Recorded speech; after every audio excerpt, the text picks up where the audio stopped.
York City where it can be a jungle, but knowing a few basics can help you go from confused tourist to complete local.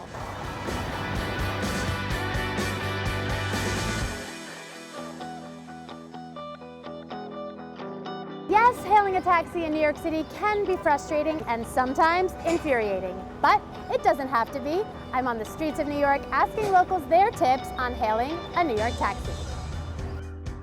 How do you hail a taxi in New York? Can you show me? So do you shout taxi? Yes. Well, you have to get out into the street because otherwise they won't see you. No matter how many times you wave your arm, it's not going to make them stop anymore. So no waving. Just a simple. A static, stationary hand. My tip for getting around New York City would be to be aggressive when hailing your cabs. Hailing a taxi is actually easy. Just throw your hand up and make yourself known. Just like that.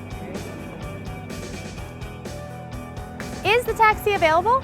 Here's how you know. If the light's off, someone's already in the cab. If the light's on, he's available.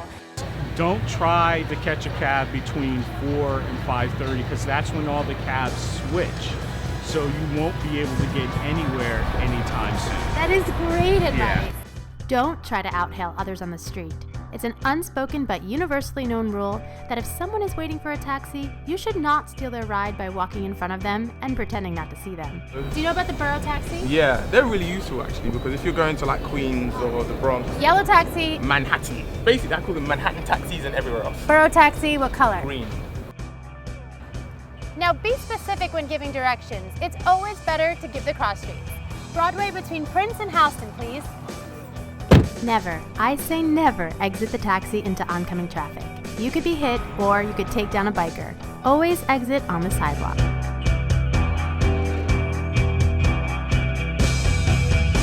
So you want to ride the New York City subway. Great idea. It's the preferred way for locals to get around. But with 468 subway stations and 24 separate lines, you'll need to know a few things first. How do you find a subway?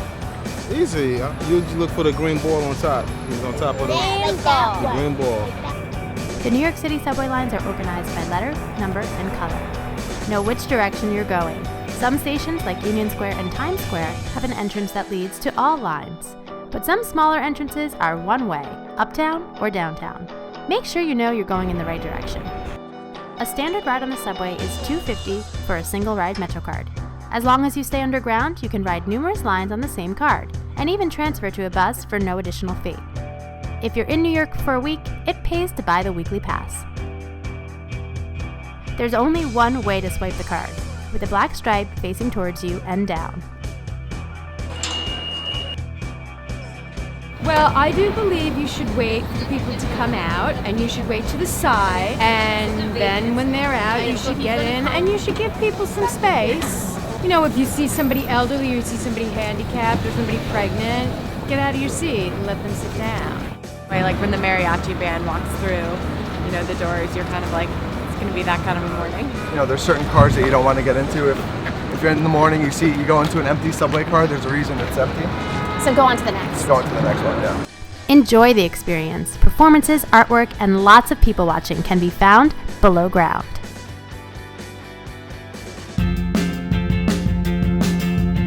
New Yorkers, we love our smartphones and our mobile apps, but which ones top the list? I'm about to find out. I use a bunch of apps. I use a lot of apps. HopStop is a good application. HopStop, it's a real good app. It tells you how to get around and how long it's going to take you to get from point A to point B. I'm constantly on my Google Maps app to find out how to get places. I love Yelp for reviews. So Foursquare for New York, I think, is a great way to find restaurants and bars and places to go. Seamless. What's seamless? It's kind of similar to Yelp as far as ratings and everything go, but you can actually order food. The menus are on there. If the restaurant does something wrong, they'll even give you a discount. Oh, that's sweet. Bike share for the city bikes. So there's an app for the city bikes that helps you know where they are? Well, there are two. There's City Bike app, and then there's Bike Share. Bike Share is way better. I'm using QuizUp a lot, which is not New York specific, but it's awesome. This is a new app that I don't know about. It's just like you do competitive quizzes against anyone from the world. It's a good time killer if you're on like the subway. I like it. And it works on the subway? If you're on the 456, it works, yeah. Okay. My personal favorite, personal favorite. I know what you're going to say. Tinder. Oh, she's Eh? sharp. I know. So how much does New York City cost? You'll be a smarter, savvier traveler if you know the average price of things around town. Tell me the average cost of a cup of coffee.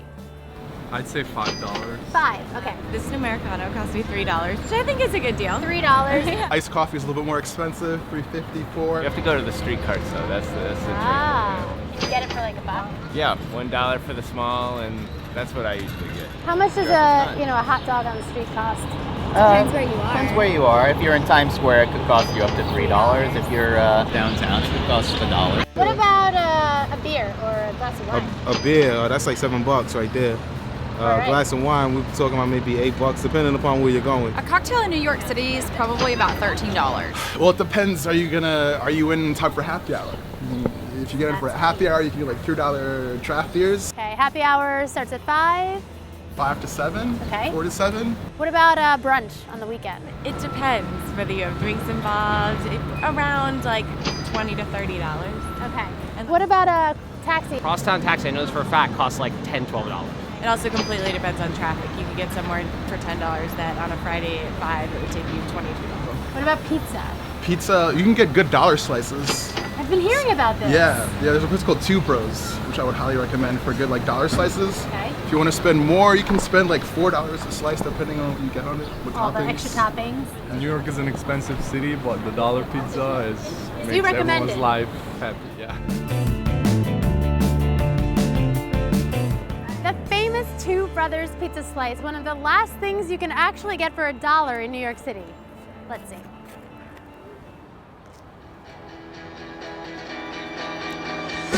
As you can see, a little local advice makes a big difference in New York. Even better is having a local to show you around. If you'd like to tour the city with an expert New Yorker, visit walksofnewyork.com. Specializing in unique local experiences, they show you everything from iconic attractions to secret sites that few visitors ever discover. For details and bookings, visit walksofnewyork.com.